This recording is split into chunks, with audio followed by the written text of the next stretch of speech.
Good afternoon, and welcome to another presentation of the Associated Student Speakers Program.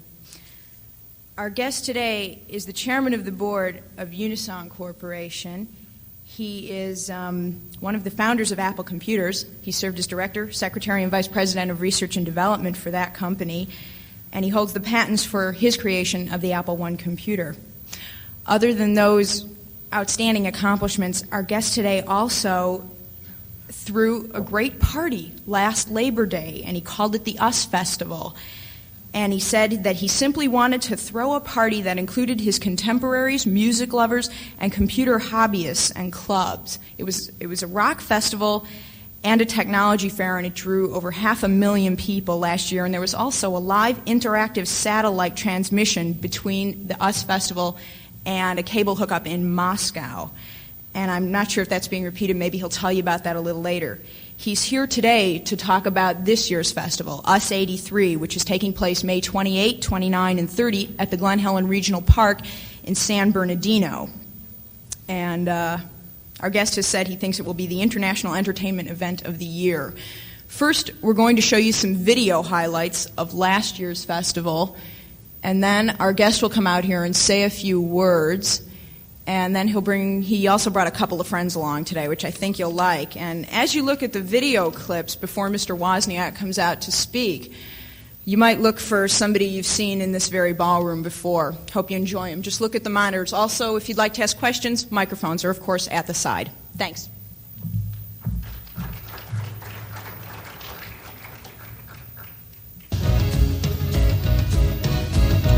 Fleetwood Mac was there.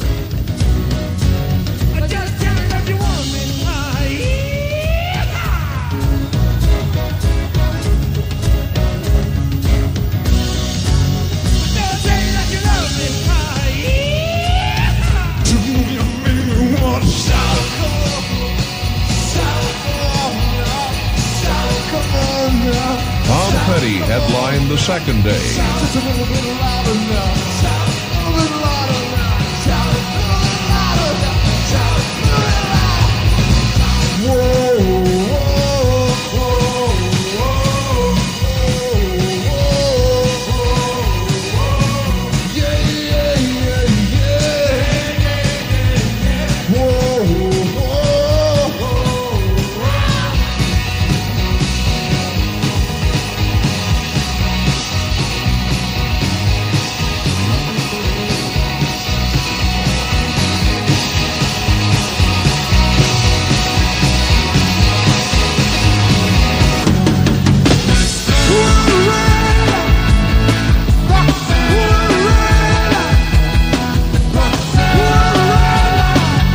The internationally famous Police headlined the first day.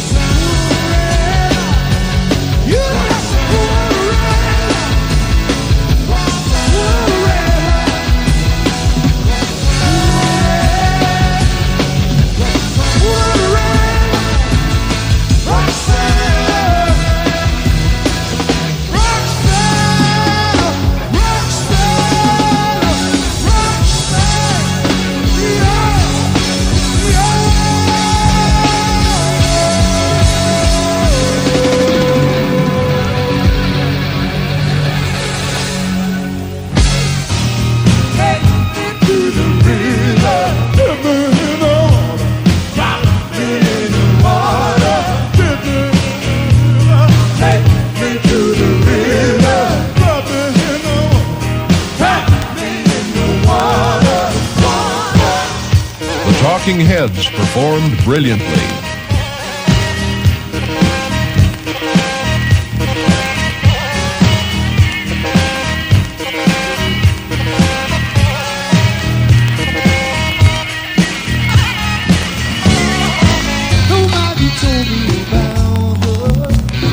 A versatile band, Santana.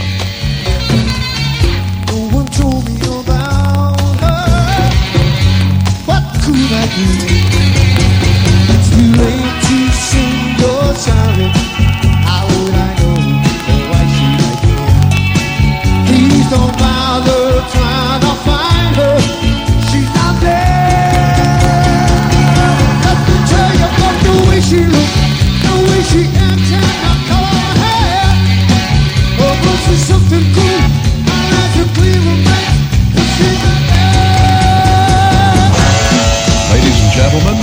Carlos Santana.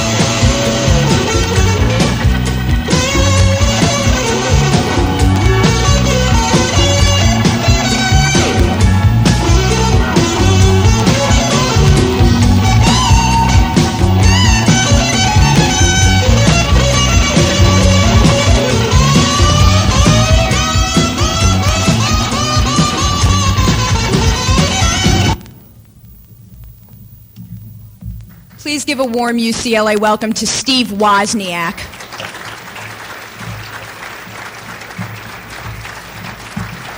Oh, I look at it. Hello, thank you. I just hope we get this many people at the US Festival this year. Before beginning, I'm not going to talk too much. We're going to leave a lot open for answers and questions as to what's going to be at the show and what do we expect in the way of the tech fair and the Moscow connection, and I can actually maybe talk over the hiss. Before that, I'm going to give a little bit of introduction into some of the things that don't get presented. We aren't, obviously, those of you who were at last year's US Festival know that it's a lot more than just the music that was presented there. I'm going to go in right now very shallowly into the whys and how it came about of the US Festival. Last year, the idea of an intriguing, large music event with a lot of headliners in one place as a starting point comes into a lot of people's heads, especially a lot of 18, 20-year-olds every year. It's an easy idea. And of course, the thought goes away 2 minutes later just due to the fact that there's no way it could ever happen. Oddly enough, somehow the right events were in place when the thought came into my head in the year 1981 to allow it to happen. First of all, due to an unplanned plane crash, I wasn't employed as a full-time engineer. I had a lot of freedom in my time and in my head to let the thought come back a few times. Thirdly, I obviously had the money. And fourthly, I was not unwilling to take the risk with the money to do what I really believed in.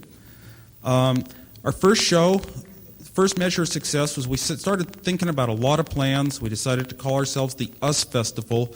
Us is sort of a way of thinking of the 80s. In the 60s it was blame the other guy, we against they. In the 70s, blame yourself, I'm responsible. That was, Est and Scientology, make life work for yourself, the me decade. The 80s, a lot of people are talking about as more of an unselfish thinking us decade. Sometimes don't blame anyone. We all get along globally. We started thinking about where to get a site. We started a search all throughout California and considered several, lost some. We had just enough respectability with the Apple Computer connection, some educational connection, a lot of PhDs on our staff to finally get approvals to hold it in California. Bill Graham's been looking for a site to do it for about 10 years.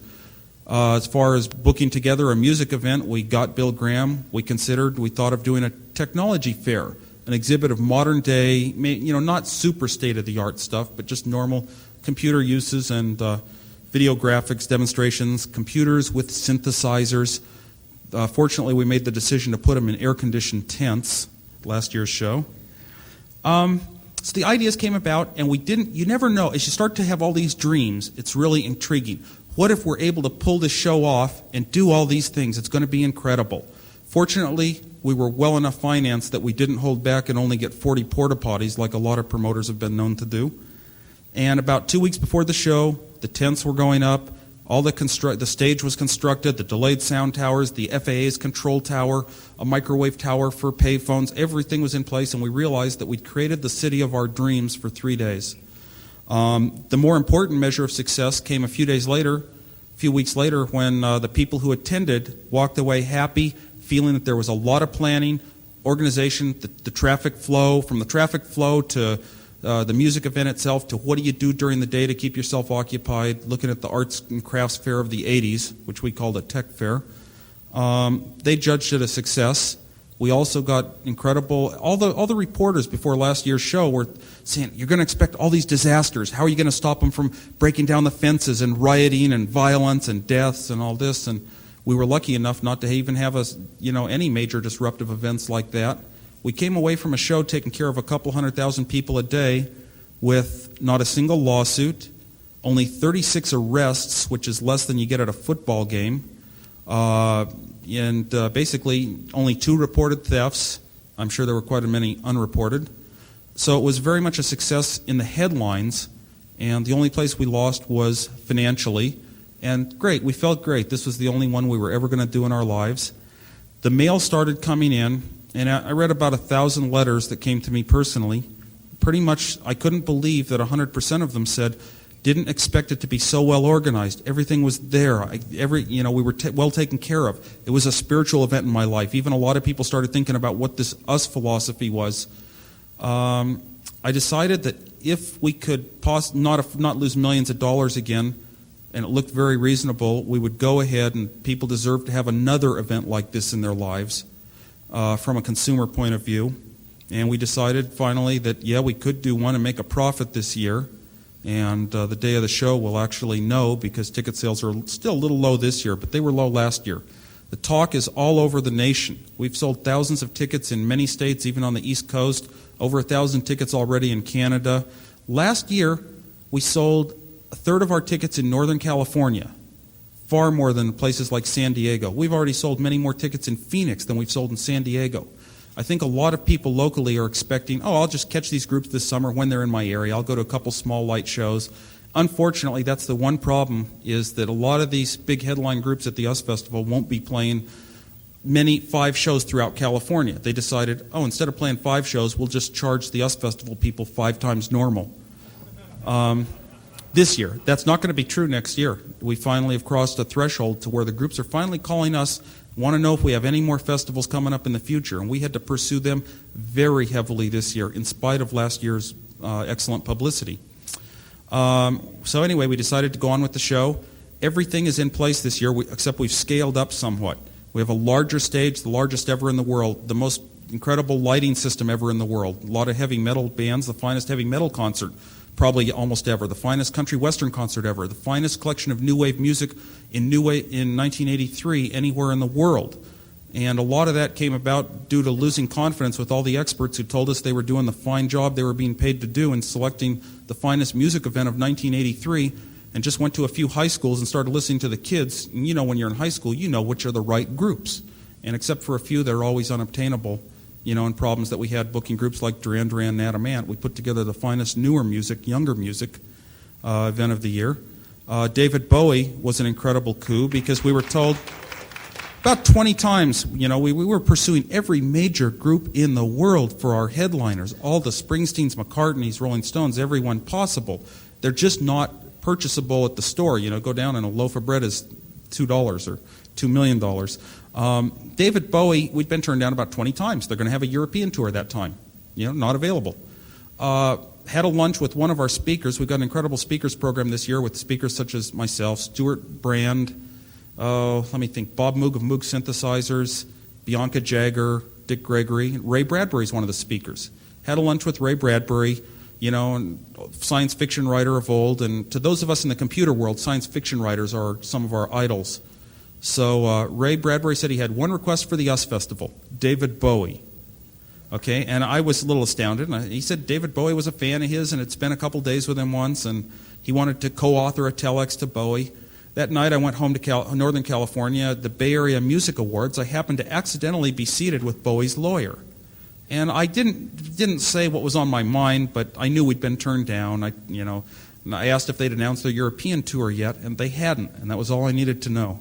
So we set out the next day, got our promoter. By then it was Barry Fay, who was the Bill Graham of the Denver area, on the phone to what would it take to get Bowie. And we discovered that to get them to cancel a couple European dates, fly their entire crew over, build a matching set in the Los Angeles area and everything, it was going to be quite expensive. Probably the most ever paid to any rock performer anywhere, anytime. And they were not considering a state's tour before that. We basically talked them into it, and now they're going to play some other dates out east, they decided later. So in addition to paying them a fortune for being able to pull off the impossible of getting them here and all of their equipment, we had to get them interested in what we were doing, how incredible the sound system was at this event, and it was the finest in the world. We also had some other groups had clauses in their contracts saying we get paid as much as anyone else. So they got some groups got as much as an unexpected $500,000 that they had already agreed to play anyway. So it was an atrocious financial decision, but we decided even if we're going to lose money this year again, it's going to be the finest in the world that no one will forget. The big thing is going to be remembered this year is the entertainment technology. Everyone's going to see it and going to realize while they're there, part of what's going to go through their head is an almost spiritual, emotional connection, because they're going to know as they're seeing it and hearing it that they're never going to see anything like this collection of technology anywhere in the world in their lives, probably. Because, for example, we had a large daytime video screen at our concert last year. First time ever at a rock concert in the United States, one of these daytime screens had been used, and that's the star of the show, called Diamond Vision. This year, of course, you're familiar with it from Dodger Stadium, but rock concerts is pretty unusual. This year we've got 3 of them in one place. That'll probably never happen again. So we could put them a little bit further back into the crowd for better viewing, and a little off to the side towards one of the beer gardens, so a lot of the people like to spend time casually during the day. You know, I watched last year, and people sat down on their blankets, had a good picnic day, didn't really watch the stage until the headliners at night. You know, it's not you can't watch a stage for 12 hours. So at least they'll be able to watch it on sort of a TV, and the music is excellent quality playing in the background. I'm the sort of person who's walked out of every outdoor concert I've ever gone to, and because I can't stand lousy, loud, distorted sound. I hate it. And, you know, I like fine speakers in my home. I have, honest to God, walked out of every one, even when it's special invitations, because I can't stand it. The US Festival truly surprised me. We said we're going to make no sacrifice, period. The finest sound system that's possible to construct in 1982, that was last year, is going to be there. And we had to get some of the largest sound companies in the world to join their equipment and join forces and do different parts of it. We put 4 huge sound towers out with the proper computerized delays in the sound so it would sound perfect. Everywhere you walked, for some reason, the sound was totally without echo. It was the purest, cleanest sound ever, and it was not loud and distorted, and everyone who was there knows it, and the word's around to the extent we almost got somebody like Springsteen this year. And they're going to be watching us very closely this year. The spec this year, don't change the sound system at all. You know, of course, we didn't scale it down. Other parts we scaled up, like parking and whatever. We also have a couple of 100-foot video screens for nighttime use this year. Last year we had a couple of 40-foot Ida4 screens, and they didn't work out too well because it was so hot it melted the screens, and we didn't have the proper screens. This year the 100-foot screens are going to be incredible on either side of the stage. The lighting, the collection of lighting we've got has never been done to this magnitude before. All the skylights and special effects. Of course, we got a lot of heavy metal groups. We're going to have the most incredible special effects show, and I'm not going to describe it further than some of it comes from the earth and some from the sky, and it's going to be long remembered by everyone that's there. We have our technology fair again. We included a career fair for a lot of 20 to 24-year-olds, which is the bulk of our audience. They're interested in what sort of jobs are available in high-tech companies. So we're going to have some people there, you know, at least to inform them if they're interested. You don't have to take anything seriously for the 3 days, though. You can get away from the serious world if you want. A lot of computer exhibits again. We got the speakers tent, which I described. We expanded an unusual thing we did last year. It's the first time in the history of the world it ever got accomplished, which was we had a simulcast over to Moscow. Basically, we decided we wanted to, you know, approach the whole situation. A lot of this us philosophy of thinking of others, the whole world is, you know, can be dealt with person to person, friend to friend. Works out pretty good. And we did a simulcast. We got permission about 3 days before our show. We'd been working on it for 6 months. They had to use some equipment NBC had taken over to Russia for the 1980 Olympics, which were basically canceled by our government. And we sent rock and roll from our show live over to a group in Russia, a group of music enthusiasts watching it on a big projection screen over in a studio, and they sent some of their finest rock and roll music back live to our screen. But because it came about so hastily, it was not publicized. There was a lot of tension between Bill Graham and our people that caused Bill Graham not to believe it was real, and it was coming from a studio in Southern California, and it was not, so he did not really announce it properly to the crowd, and it was difficult to really know what happened. This year, the first day of our show, which is sort of our new wave day, at 9:30 a.m. in the morning, we've got a tent where we're going to send an education panel over to Russia via satellite. They're going to send an educational panel, even with their education minister, back to us, and the audiences in the tent will be able to ask questions from both sides to both sides. Then that evening, we're going to broadcast Men at Work live over to Russia, despite the fact the Kremlin's against Western cultural influences, like rock and roll, and they're going to send some of their top bands back to us. And they claim that this year it'll even be from an outdoor concert. But But a lot of the spectacle of the entire US Festival and the site and everything that was created and how basically there were no lines, how comfortable it is going to be, that's what's going to be remembered this year. That's all I'm going to do right now because I'm sure the questions will answer a lot of other more specific questions. I'd like to introduce right now Richard Blade from KROQ and Danny Elfman of Oingo Boingo. Should we go over here?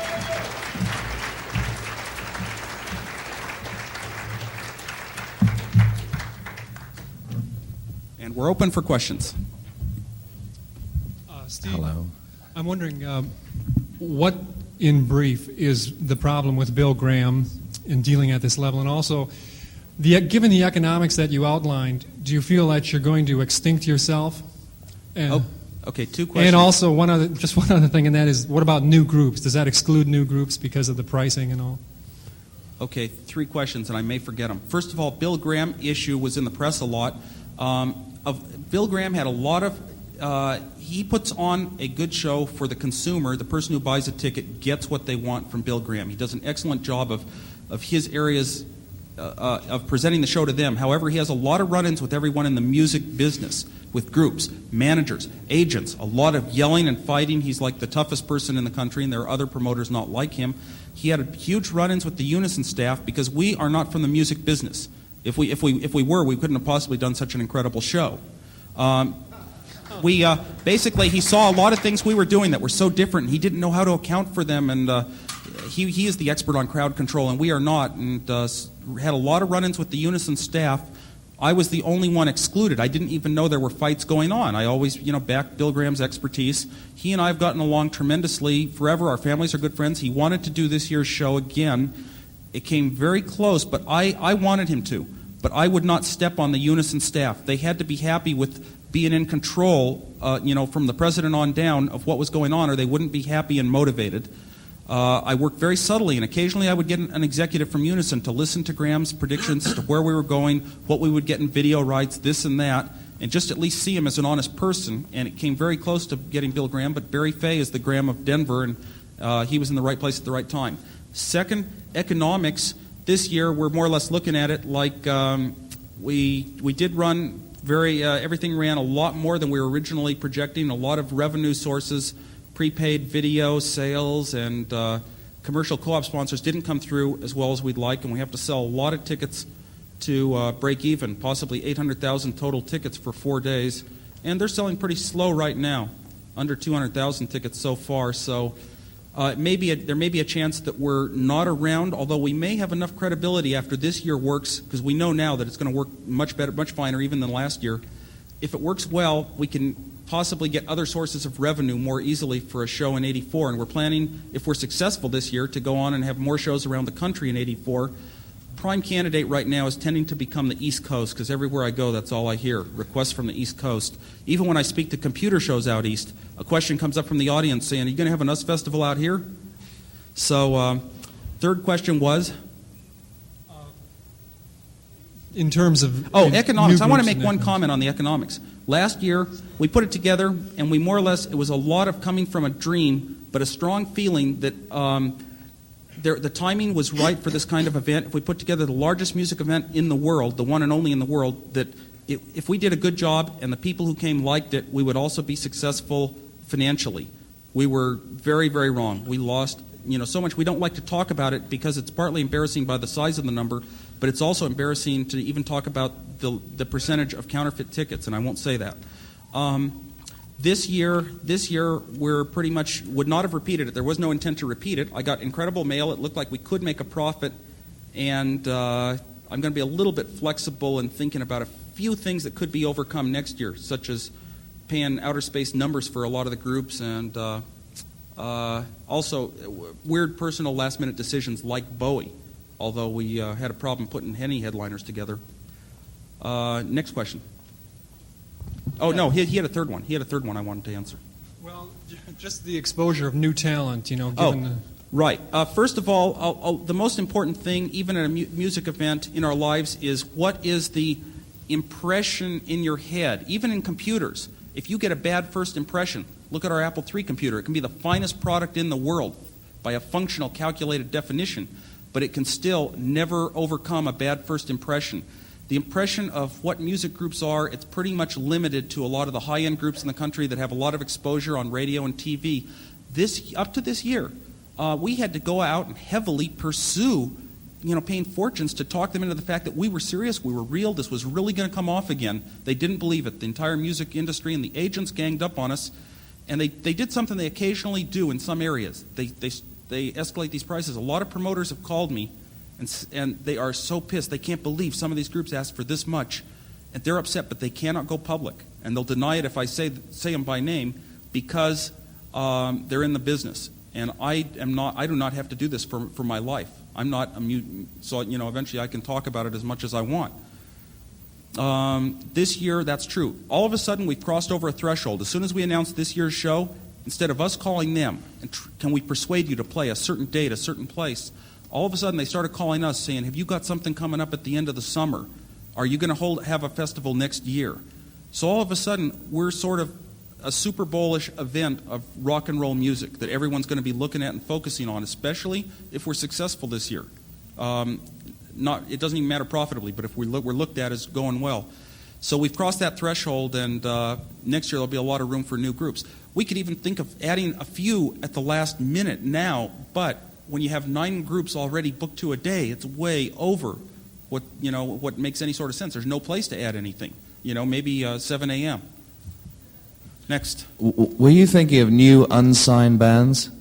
Yes. Because that's always kind of tough because they're not a draw, and when you're investing this much money, I think you need to have a draw. But if I can jump in, I think Steve's taking a chance booking bands like the Divinals, Berlin, In Excess, and Wall of Voodoo. None of those bands are nationally known, and this is their big chance to get national exposure.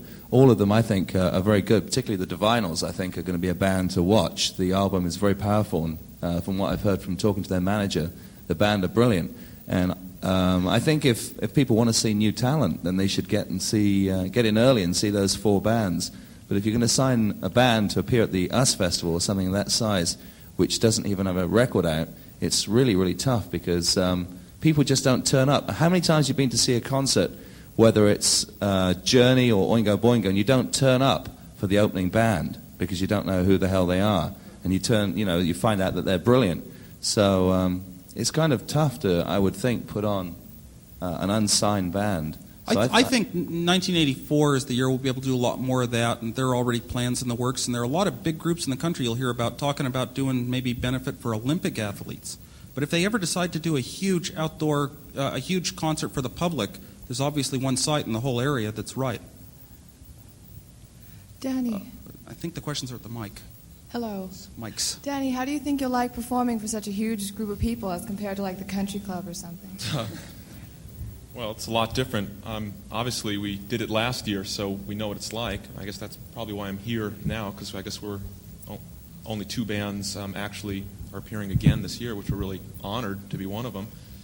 And it's actually, we had toured with the Police, so we'd done some very large concerts, nothing as big as the US Festival. It was a whole different ball game, and I'm sure it will be again this one coming up. It's hard to describe what it's like because it's actually more frightening sometimes walking into a small club than out on stage in front of 100,000 people, and the hardest thing about having a real big audience is just remembering that they're all there, even if you can't see them.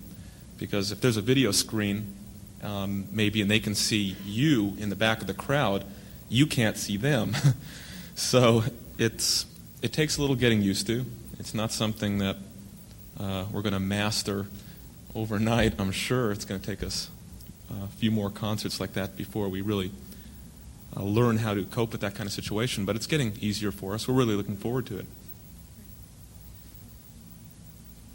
Steve, first of all, I'd like to thank you and your staff, because I was there last year and I thought it was fantastic. And second of all, I'd like to ask you if you're going to have more computer graphics like your new Lisa computer up on the Diamond Vision. Last year, a lot of our computer graphics was coming off an Apple II, and we have a lot of plans that are being worked on right now for that graphics presentation. I don't know, no plans I know of yet for a Lisa with graphics. It's really not available for public ownership, and this is not being done by Apple. So, no, just a little more, computer color animated graphics, mostly off Apple II. I'd also like to ask, did you ask Pink Floyd again this year? I know you asked them last year. We pursued Pink Floyd, and they weren't going to come out, and then all of a sudden we heard maybe there is a slight chance if it's pursued heavily, and we got on that, but it didn't work, no. Okay, thank you. Yeah, I have a question for Danny Elfman. I was wondering, is Oingo Boingo going to be producing another album shortly? And also, where do you get the ideas for your album covers? Well, I'm actually not supposed to talk about Oingo Boingo stuff. I'm supposed to be speaking in regards to the festival coming up. But just so I won't take up any time with it, we're right in the middle of one right now. It'll be finished in a couple of weeks, and God knows where the concepts come from. They just happen out of the blue. Thank you. Richard, what exactly are you going to be doing at the S Festival? Are you going to be emceeing or anything? Or? That's what I was asking Steve backstage. We've been talking about that. I'm working very hard to get Richard into an MC status, and the Unison group keeps thinking we need a different MC personality in addition, so he'll at least be part of it. He'll probably be introducing Oingo Boingo. Yeah, poor man, right. I feel that the MCs for each day should be those who are close to the format of music for that day and can say the right things in the right vernacular of that audience that have more meaning. Yeah. And I'm afraid, we could put a Wolfman Jack out there, and that, that's just not right.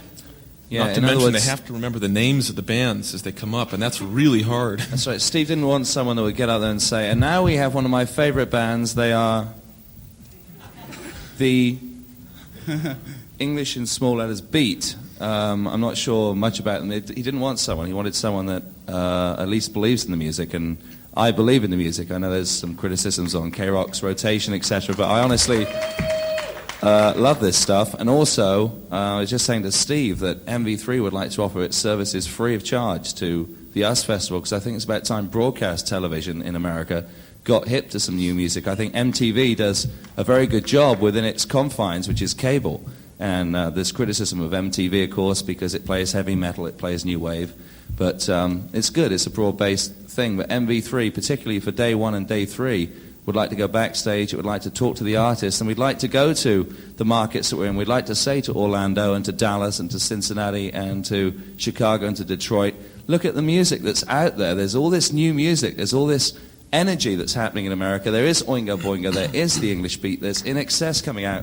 For once, let's listen to this music and give it a chance, and then maybe people will realize that the US Festival and events like this can really be viable in enhancing the music situation, which, as we know, in the late 70s got real stale. And I think a combination of broadcast television, of honesty on stage, and some great bands like Oingo Boingo, I think it's going to make the US Festival dynamite this year. I'll give you the $10 later, Richard. As far as MCs go at the US Festival, an interesting story. Last year I was very shy, and I didn't know you could ever meet a performer, and boy, I was all isolated and afraid everyone's mobbing them like groupies, and I felt very afraid to ever meet a single performer. I didn't until the third day.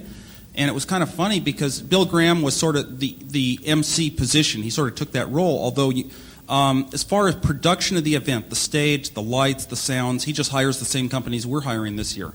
It's like his group doesn't do that, but he's the MC.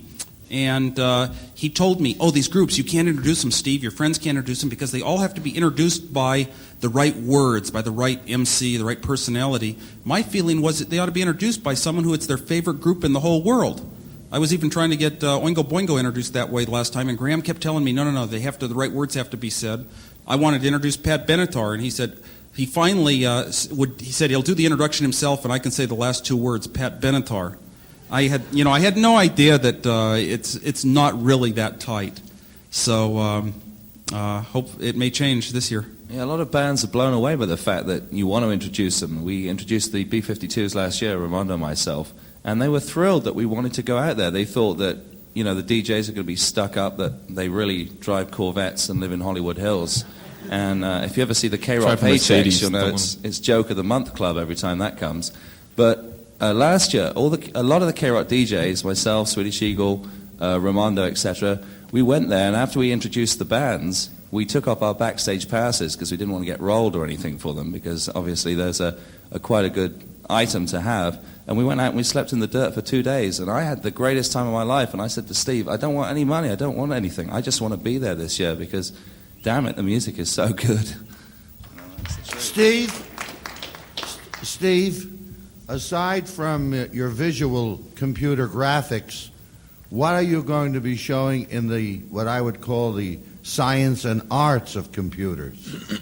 Okay, well, graphics is obviously one of the arts. I mean, it's being used to eventually get to the stage, starting with small computers with not enough resolution to get to what's making up some of the modern movies and movie effects. Now, as far as music, we're going to have a lot of synthesizer effects at for a low level, low cost. You can all of a sudden do a task today for $5,000 that 2 years ago cost $50,000, and you couldn't even do as much. You buy a computer, a little keyboard that plugs into it, and the right software. You can lay down, define your different instruments, play them each. You can have a complete digital recorder inside your computer with no tape recorder that will record 16 tracks. You can put it all together, change some of the instruments on some of the tracks, in synthesizer style. Press a button and it prints out the sheet music. That will be demonstrated. We may even have a video presented to the entire audience, very brief on some of these sort of concepts. We're going to have an art show this year that will include a lot of sculptures of everything from marble to metals and a lot of paint, rock-oriented, by the guy who did the John Lennon statue, which will be included. And many of these sculptures are tons, and they'll have a 10 of their own. The artist even drew up a poster for the event that I think is going to be the poster of the year. That's all that I'm aware of. And we're going to have some art on the stage. We're going to have a bunch of music groups. I did not mean the visual and auditory satisfaction of our senses with computers. I meant, are you going to have any explanations of the principles, the scientific principles of computerization? In the technology fair, we're going to have some speakers, including myself, that come from that branch of things, and I hope what you're interested in comes out. We also have a lot of futurists speaking. The speaking schedule, though, basically, most people will go to the speaker's tent. It only holds, a couple thousand at the most, but that will not be. Those speeches will not be given to the entire audience because that's not what they're there for. It'll be covered hopefully by the news. The news are the people who are going to get the word out to others. May cover it a little better or worse. Steve, I'm wondering, do you think that Unison has a social consciousness for the 80s, something beyond just transmitting rock and roll to the Kremlin? Not necessarily new. Unison does not have a strong political backing. Basically, what we're saying is you can have a few days in your life and get away from the serious world. You don't have to take up a certain banner to be there. We believe in. We thought about what's going on in the 80s. The Arts and Crafts Festival of the 80s is the technology fair. So we put in a tech fair. We thought about what's going on. The entertainment technology of the 80s is the large daytime video screens and whatnot and powerful sound systems, and we went with the 80s movement there. The 80s movement philosophically is moving in what's sort of called an us direction, and we didn't make this up. We didn't try to look around and what can we do and be religious leaders and dream up something interesting. We read Psychology Today magazine, we read the morning paper, and everyone's saying that sort of thing. Your education throughout your life, you'll find that in early stages, you'll be like we all were in the 60s. Early stage of education, I heard this on the radio the other night, is blame someone else. Okay? And that's sort of the we against they mode that we were in the 60s. Then later on in your education, it's blame yourself. You're responsible. Make it work for you. That's the me thinking of the 70s with a lot of movements like EST and Scientology. How do I make life work for myself? A lot of people are moving in a direction in the 80s towards thinking a little more on a global basis. A lot of our decisions being unselfish and thinking about others, blame no one. Anyway, I think that we decided we'll just be up with the 80s and in tune with the times. So we're the US Festival. Steve, I'm Katie Manor from KROQ. Hi, Richard. Hi, Danny. I didn't get to go last year because I filled in for Dusty, but I am going to go Monday to see Bowie. And I was wondering, you taped it last year, but you didn't obtain the rights. Are you going to do something about this year we can look forward to? Last year we did not obtain the rights in advance from the groups. We figured we could put together, we had to turn all the cameras on anyway to keep our video screens going all day. Mm-hmm. So we had everything taped from last year, but there's not much of a market to sell rock and roll product. Mm-hmm. And we could not put together and sell a product. I mean, basically what MTV did this last weekend was just for free. It didn't work out financially. This year, we bought in advance the rights from all the group to a certain number of songs, certain minutes worth of songs as part of their appearance, except Bowie. Sorry, they wouldn't do it. It was their decision, not ours. I'll get them for you, okay?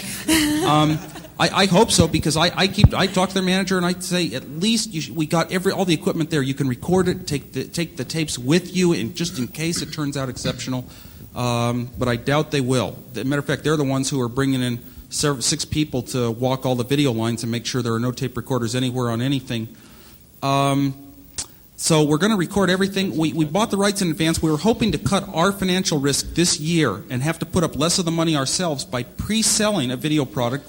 You'd never go ahead and record it unless it's pre-sold. We're doing a very unusual thing in this business. All of our deals with people like Paramount and Universal and 20th Century basically fell through to where we've got the product ourselves, and after the fact we've got to go out and try to sell it either through third parties or directly to everything from pay TV to HBO specials to worldwide rights. And it will bring in some revenues, but there's no way we're taking the total risk ourselves that we can sell it this year. Thank you. Steve, may I ask you a question not related to US Festival? Sure. It said in California Magazine that you go to UC Berkeley to take computer science classes, and I was wondering what you think of the quality of university instruction of computer science classes and how relevant it is to people who want to work in the computer field.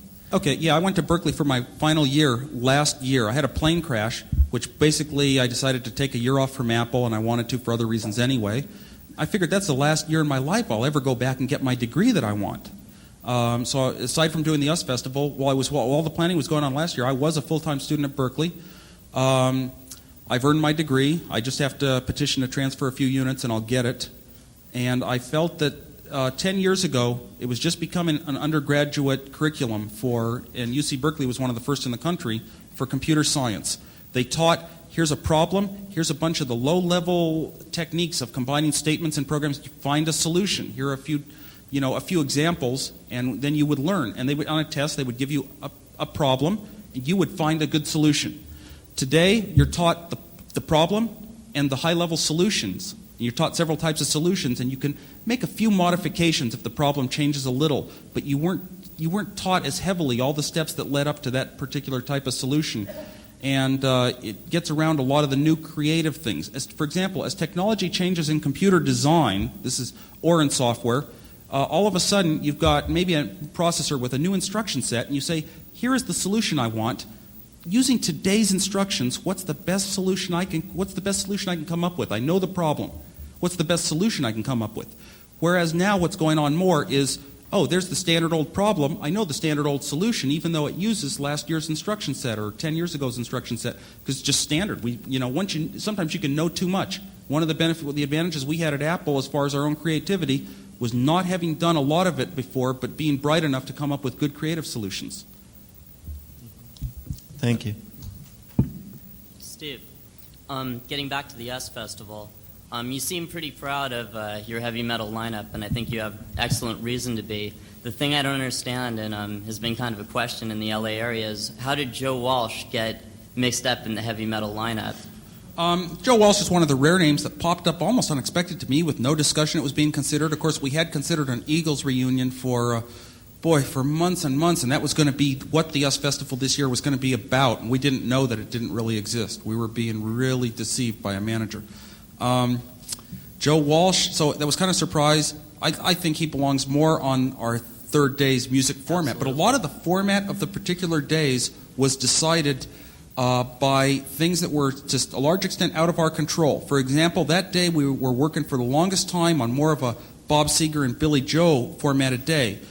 Not every group in the world is available or negotiable or very difficult to work with. And Van Halen became available, and we had been told no many, many times. They became available, and after high school and college tours, I knew that was the number one group in the world, especially in the LA, Southern California area, in everyone's mind. And the US Festival, anything that was number one in the world, that's where we ought to be. So the format of the day was partly decided by other factors than we sat down in advance and planned it. It was what happened to come out, and it's sort of the creative process. So that by the time that day was booked, it had to be even the middle day because we had booked a lot of groups into different formats for the first and third days. You can't go and change all that. So a lot of it was unplanned, including that overlap. And do you have an MC for the heavy metal day? No MC selected for that day yet. Possibly it'll come from, I think we split up 3 radio stations among the 3 days, but there are problems in picking MCs from a radio station because the other radio stations all complain. But, Richard's case had been already promised, so we don't have an MC for that day yet. And I have one procedural question. After leaving from the heavy metal day, if we're going to go to the third day, when we leave after Van Halen, do we just get in line to go in for the next day, or? No, basically, okay, you leave. Everything ends at midnight. And in the case of Van Halen, maybe they run over, but it won't be too much over. We're going to be on schedule with everything, just like last year. The only problem we had with schedule was the Kinks wanted to wait an extra hour so they could play at night. You'll leave, presuming that you're camping out. You have a sleeping bag or something. You just walk over the hill to the camping area, and everything moves out very smoothly. And you sleep for the night, and you aren't allowed in until something like 8 a.m. the next morning. The music doesn't start till noon. But what about the lineups? I mean, I would think I would want to get back in line as soon as possible so I could be somewhere close to the stage. I wasn't really personally close to it or watched it last year, but I don't think they line up until the morning, or not too many of them. If you want to be real close to the stage, it may be a real problem this year. I don't think it was that bad last year. Oddly enough, you're going to talk to people who went to the US Festival, almost anywhere you were, period, it sounded perfect, and you could see it very clearly. You could see the... Steve, I'd like to thank you for last year. It's just fantastic, and the sound was good. I have 2 questions. The first question was to clarify some rumors. One was dealing with David Bowie, that he was breaking his contract, and the other one was Van Halen. Is he actually signed up? And the second question is about, are there going to be more lasers this year and more fire hoses on the towers? Okay, question number 1, Bowie rumors. Well, first of all, I hate rumors because, oddly enough, last year there were some rumors from very high-placed sources, like almost Bill Graham, that McCartney and Harrison were going to be there, and I knew they accidentally spread out. I believed them myself, and you feel really disappointed when you're believing a good rumor somebody might show up, and all of a sudden you feel so disappointed and let down and deceived and almost lied to that I'm really pissed off that there's a couple rumors going around this year, so I won't even say them so that they don't go any further. As far as Bowie reneging on their contract, I don't know exactly. That doesn't sound like anything that's ever come close to happening. They got paid quite a bit, is the most I could possibly say. Van Halen being in or out, Van Halen is strongly in. Although in the very end, when you get down to it, with any of the groups that are in the show, period, if they aren't going to sit down and get over their little games of, we got to bring 2 extra lights, there's games they play that just take up all your promotion time, and we've got something like 33 groups this year. And if they won't get over the games and just finally sign the contract, they're all being paid many times what they've ever gotten. We might get to a situation where basically we've got to forget one group or something. But Van Halen, about 2 hours after that interview, came about really well. Mainly because I was in the office with the manager, and we just started using little phrases like, we got to make sure you're in the show. And boy, they sat down and point after point after point got signed instantly. It's basically, there are possibilities of changes, but unfortunately, we've crossed that threshold now to where all the groups want to be in this year's show. And boy, I don't expect any dropouts. I don't believe that any group would dare be out of it on any situation. Yeah, like for instance, we still have insisted in our contract that 2,000 live raccoons be released into the audience during our show. Steve hasn't agreed to it yet, so I'm sure we'll be going on that point right up to the very last second. Well, we understand that Van Halen is very allergic to, brown M&Ms. Apparently they've had major problems with that in the past, and we're planning more than they've ever seen. That's all we have time for today. Thank you all for coming, and thank you, Steve Wozniak, Richard Blade, and Danny Elfman.